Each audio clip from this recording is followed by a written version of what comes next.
On commence avec vous à Versailles. La guerre en Ukraine est à l'agenda du sommet européen. Emmanuel Macron, hier, s'est dit pessimiste et inquiet. Oui, alors, vous savez, si vous regardez dans la galerie des glaces, si vous regardez bien, vous distinguerez des fantômes qui sont restés prisonniers des miroirs au mercure. Ce sont les diplomates qui ont négocié le traité de Versailles il y a un siècle. Ils ont voulu humilier l'Allemagne, vaincue après la Première Guerre mondiale, mais ils lui ont laissé de quoi reconstituer sa puissance.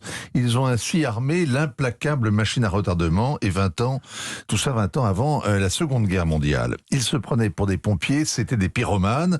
Les 27 dirigeants européens rassemblés hier dans ce palais risquent de se laisser piéger comme leurs prédécesseurs. Ils veulent punir la Russie. Il faudrait surtout lui faire lâcher prise. L'enfer diplomatique est pavé de bonnes intentions. Oui, ainsi la Cour pénale internationale hier. Le procureur a réclamé des mandats d'arrêt contre 3 chefs de guerre.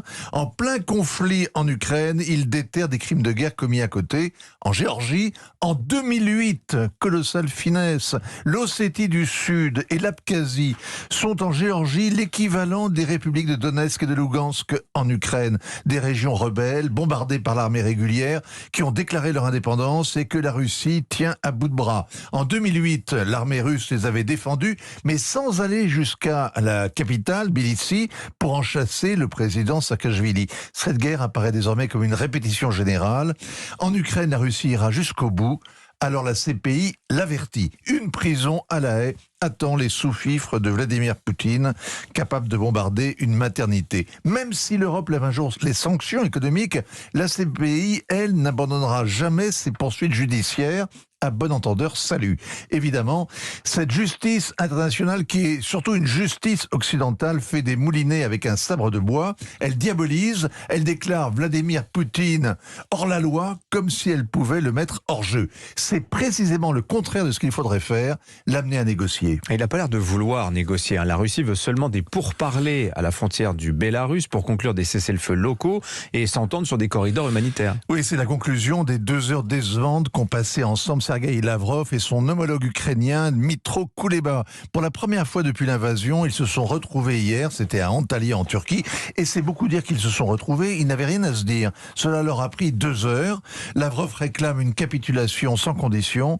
Kuleba répète que l'Ukraine ne se rendra pas. 2 heures à tourner en rond, et le derviche tourneur en chef, c'était le ministre turc des Affaires étrangères. Celui-là est très content ce matin, et les 3 hommes ont promis de se revoir.